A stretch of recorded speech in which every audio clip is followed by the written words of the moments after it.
Un ejemplo notable de fractura frágil ocurrió con los barcos Liberty de la Segunda Guerra Mundial, que experimentaron numerosos fallos de este tipo. En la imagen se señala con color azul la fractura que este barco experimentó, misma cuya generación se relacionó en parte con los métodos de soldadura que se utilizaron para construir los barcos.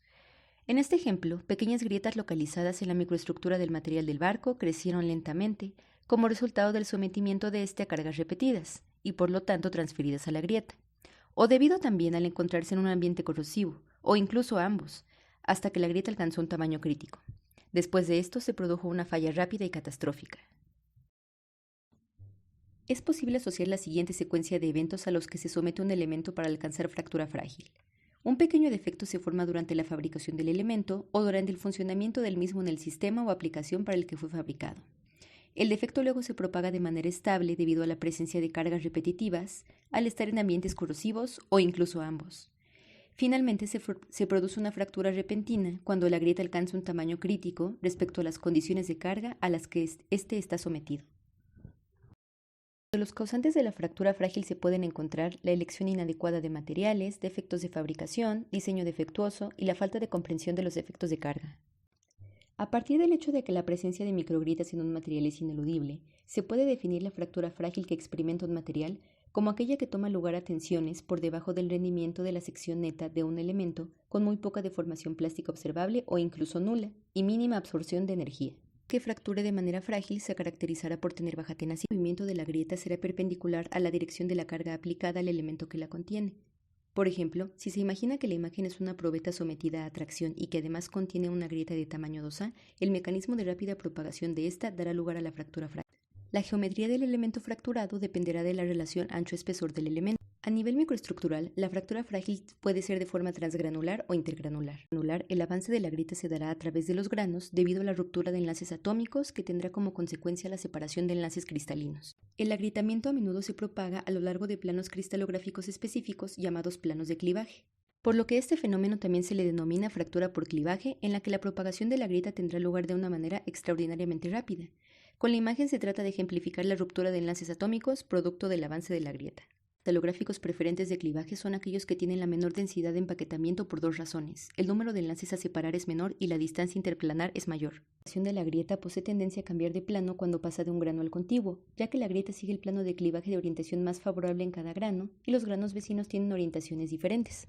Clivaje, la grieta puede crecer en un grano simultáneamente en dos planos cristalográficos paralelos correspondientes a una misma familia cristalográfica. Un cierto número de estos escalones de clivaje se pueden juntar formando lo que se denomina líneas de río, nombre debido a su forma característica. Al atravesar un límite de grano, un escalón puede a su vez dar origen a varios escalones que se irán uniendo con el avance de la fisura, formando nuevos ríos. El mecanismo de fractura intergranular se presenta cuando las grietas de la fractura se propagan a lo largo de los límites de grano, mismos que se debilitan o fragilizan por la segregación de impurezas. En la morfología intergranular, los granos son evidentes, mientras que en el tipo transgranular serán menos homogéneos y apreciables. Y se pueden apreciar dos morfologías diferentes de probetas fracturadas. Con el fin de determinar la fractura frágil, se han establecido tres modos diferentes mediante los cuales se pueden describir. En el modo 1, las fracturas frágiles se originan debido a los defectos presentes en la estructura y ocurren esfuerzos de bajo nivel. La acción de la fractura se da debido a la cedencia a nivel microscópico en el valor del límite de cedencia. La propagación de la grieta final desencadena una fractura por clivaje entre microgrietas, además de que la punta de la grieta tendrá una plasticidad mayor. La superficie de fractura puede proporcionar información valiosa acerca del estado de tensiones a las que el componente estuvo sometido. Desde este punto de vista se han clasificado las fracturas. Un material frágil sometido a torsión pura fractura según planos orientados a 45 grados respecto del eje de la torsión y la superficie resultará alabeada. Si se somete a tracción, tendrá como resultado una rotura perpendicular a esta tensión, y si se somete a compresión, fracturará según los planos longitudinales, pues estos son perpendiculares a las tensiones máximas de tracción. La fractura podrá originarse en cualquier punto de estos planos.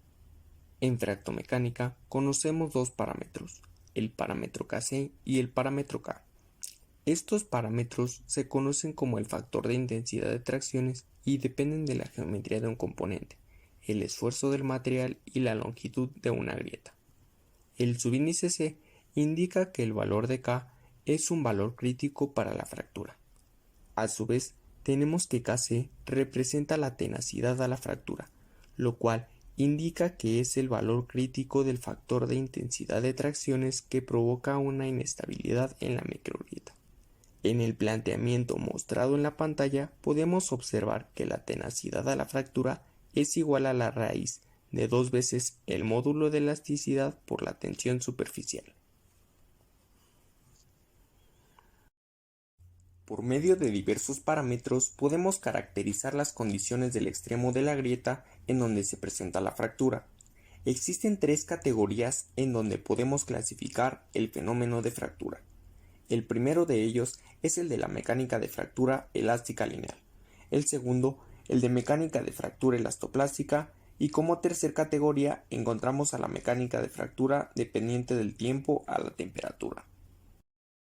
Cuando se presenta un agrietamiento, existen 3 tipos de movimientos básicos que se presentan dentro del material, definidos como modos de propagación de grieta, los cuales nos permitirán describir de manera sencilla cómo se comportará el material cuando se presenta una falla y poder entender mucho mejor esta situación. El modo 1 se refiere al movimiento de apertura, en donde el cuerpo fisurado actúa en la dirección en que se presenta una tracción normal. El modo 2 es un movimiento de deslizamiento o cizalla. Presenta un cortante perpendicular a la línea de la grieta. El modo 3 es un movimiento de desgarramiento que presenta un cortante paralelo a la línea de la grieta. Para esto, tendremos un coeficiente importante, la variable K, haciendo referencia a la tenacidad a la fractura.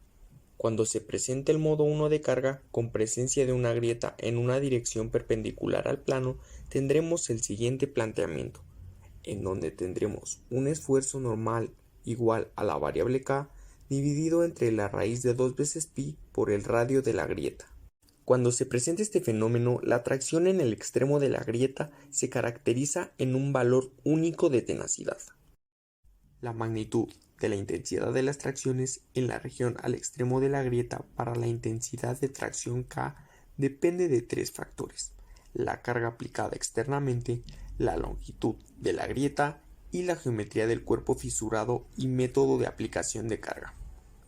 El inicio de la fractura se propagará si se presenta una intensidad de tracciones K mayor a la tenacidad a la fractura crítica K1C. Este parámetro de tenacidad crítica es una medida de la resistencia del material a la fractura frágil.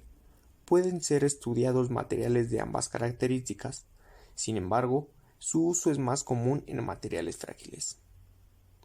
El parámetro K nos resulta útil debido a que en él se encuentran los términos requeridos para aplicar relaciones entre una tracción aplicada normal, tamaño de la grieta y condiciones de geometría de la grieta.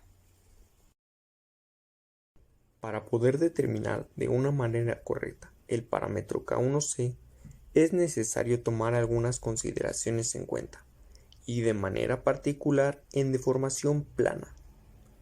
Para poder caracterizar el comienzo de la propagación de la grieta que existe en un cuerpo, la iniciación de la propagación no coincide de forma forzosa en el comienzo de la propagación inestable, por ende generando un evento catastrófico, que va a ser como consecuencia un colapso de la estructura o el cuerpo en donde se encuentre. Podemos argumentar que esto es debido a que bajo cargas estáticas o aplicadas de forma gradual y lenta, una grieta presenta 2 comportamientos. Por un lado, la propagación rápida e inestable, o por otra parte, una extensión lenta estable. En los materiales con capacidad de deformarse plásticamente, si la propagación rápida llega a darse, como acción secundaria presenta una extensión mucho más lenta de la grieta. La extensión estable puede ser considerable debido a que en muchos casos resulta igual o mayor que la longitud inicial de la grieta. Dicho lo anterior, es de vital importancia poder determinar, además de las condiciones iniciales, aquellas condiciones en las cuales se produce una propagación inestable del agrietamiento.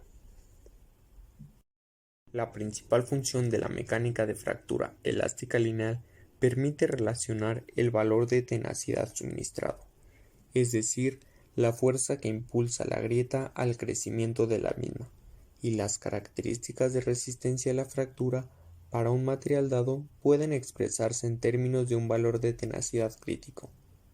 Si tomamos en cuenta un material con fractura frágil bajo condiciones de deformación plana o carga elástica lineal, Un material puede tolerar un valor determinado de tenacidad aplicado antes de que fracture. Para un material determinado, la fractura ocurrirá cuando el valor de intensidad de tracción K aplicada sea igual al valor de tenacidad crítico K1C, sin importar la geometría o el tamaño de la grieta. Para concluir este capítulo, se muestra el modo de fractura de un elemento cotidiano como lo es un gis. Es interesante observar la morfología final de las dos partes resultantes relacionada con la teoría descrita en este video.